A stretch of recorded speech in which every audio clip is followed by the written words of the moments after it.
Hey, hi everyone. It's Friday, so it's time for New Day, New Word. I'm Marsha Grace, your modern meditation mentor. And today's letter is Q, so that's going to be the letter that's going to start off our conversation. And tooling through my handy dandy dictionary, I decided that a great word today would be and it's something that's very common in our environment. There's so much of it going on all the time, everywhere, with everyone. So I think you will agree. And without further ado, the word we're going to use is question, quest, and question. We'll talk about both things because they kind of go together, and they both the words originate from the Latin questra, which means an inquiry, to inquire. So to seek, right? So when we question something, we're seeking an answer, right? We have an issue. There's the question is, how do I fix this thing? And how lucky I was today. My brother came over and he fixed a couple of things for me, so I'm very thrilled. And so that was not a question. That was done. Um, Another way we look at the word question, it could be a noun or a verb, right? We could say the question is, and whatever the question is, the subject in dispute, right? Or we can use it as a verb. I'm questioning you. And I think a lot of times we use that probably more frequently to say we're questioning something. Is it correct? Do we understand it? So it's all about. And of course the quest. My favorite use of the word quest is from the ancient chivalric tradition of going on a quest. Right, the knights go off on their horses and are seeking the Holy Grail, and that brings up a very good issue. Bringing up the issue of seeking the Holy Grail, right? So, see, I'm going to slip into that from my word question, um, but it is the seeking. For most of us, we think of seeking something outside. We're on a quest to get a job done. We're on a quest to find a particular product, perhaps, or a car, right? We're buying a car. So we're on a quest to find the car of our dreams or the relationship of our dreams, right? So we think of quest in that sense.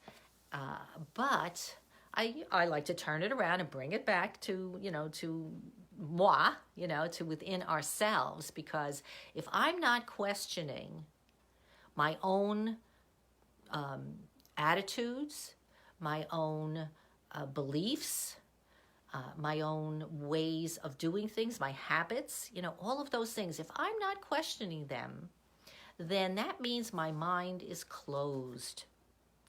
And so I really want to spend a couple of minutes just examining that, helping you to maybe examine that in yourself. Because one of the biggest issues we have today is that people are taking sides. They're saying, I'm on this side and I'm on this side and I don't want to know anything else. And there's no room for questioning at all. It's totally, this is my way or the highway. And what happens with that kind of an attitude? If we're not willing to question ourselves and our beliefs and where they come from and why we have them, then what happens? We don't open the door to any new possibility for ourselves or the people that we're with, expanding our horizons, learning new things. If you close yourself off like that, it's a very limited existence, and you're welcome to it, but it's certainly not my way. I love learning. I love exploring. I love knowing about new things. I love to question all the time. I think it's a beautiful thing in a positive way, not in a way of being annoying. Yeah, I'm going back. I'm thinking about little kids, how they, mommy, can I have this? Can I have that? How do you do? What's this for? They questioning you all the time. So, yeah, that can get on your nerves, but I love them anyway, right? So they're great. but questioning in a good way, in the sense of being curious and wanting to know more, wanting to understand, right? The secret for me of happy life is understanding, of learning, of always seeking a higher awareness of what exactly is going on. And so when we can open ourselves to that, when we can question ourselves gently, not in any kind of a, get down there and really knock some blocks out of the way, but in a way of, well, why do I? Like someone says something to you, you're having a conversation, and somebody says something to you, and immediately you go the other way, right? No, that's not the way I look at it. It's this way. That's the perfect opportunity to stop and say, well, wait a second now. All right, I heard what, you said that, and this was my reaction, but wait a minute. I'd like to hear more about what you feel on that subject, whatever it may be. And to begin to have a conversation. You can't have a conversation if you're not willing to give each other a chance to share your side of the story, right? If you close off and you just say, no, that's it, I don't want to hear it, that's the end of the conversation, right? So, and people, we're not here to close ourselves off, are we? We're here, to me, the greatest joy in life is to share things with other people. So that means you have to converse. And if you're going to converse, you have to listen. And if you're going to listen, you have to be willing to be open to what the other person's going to say. You don't have to agree with everything everybody else says. Of course not. We're all entitled to our opinions based on our own experiences. However, that doesn't mean that we can stand there, and boldly claim that person is wrong because we believe differently. It's not that black and white. Nothing in this world is that black and white. It can be, yes, that's your opinion, and I honor that. Fine. This is my opinion, and that's where I want to be. So in that context, when we come at it from that perception, then we can have a conversation, and perhaps, who knows, we might actually learn something new. We might actually be shifted. I'll tell you a quick story about, I was reading one of my favorite religious authors. His name is Bart Ehrman. I think so. I may be saying it wrong, but anyway, he writes on Christian spirituality and religion. He's a famous professor in some college, I forget where.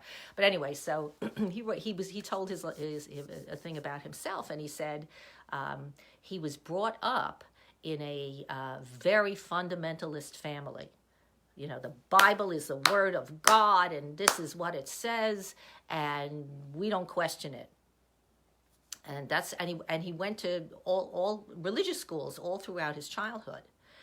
And then when it came to college, time to go to college, he decided, God knows why, but these are gifts from heaven. He decided that he wanted to step outside of the that particular restriction of religious training, and go to a different school.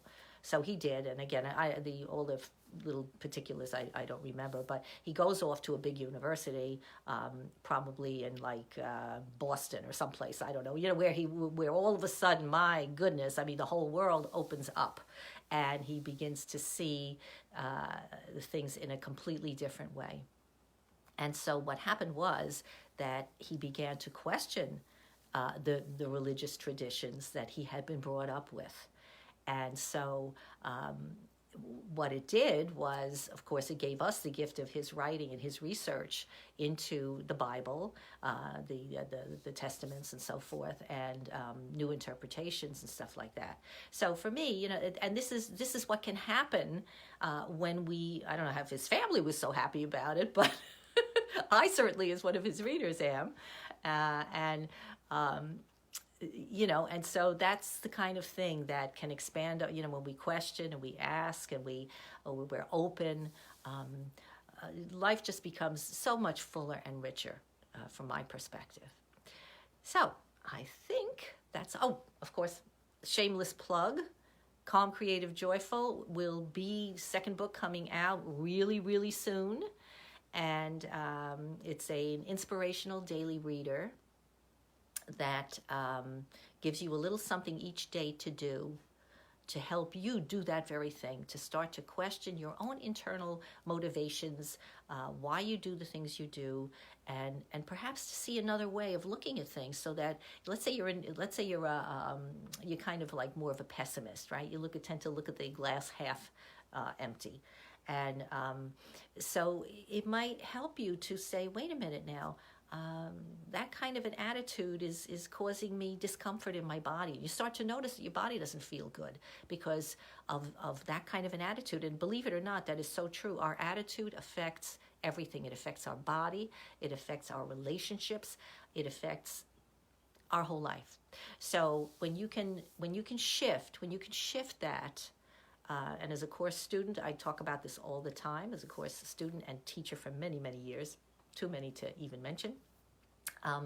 When you tune in to your higher guidance, to that internal guidance that we all have, it helps you make those shifts from being closed, from being unable and unwilling to question, to a place where you can suddenly say, maybe there's a new way to look at this. That's what Helen and Bill did. They looked at each other and they said, maybe there's another way that we could be together.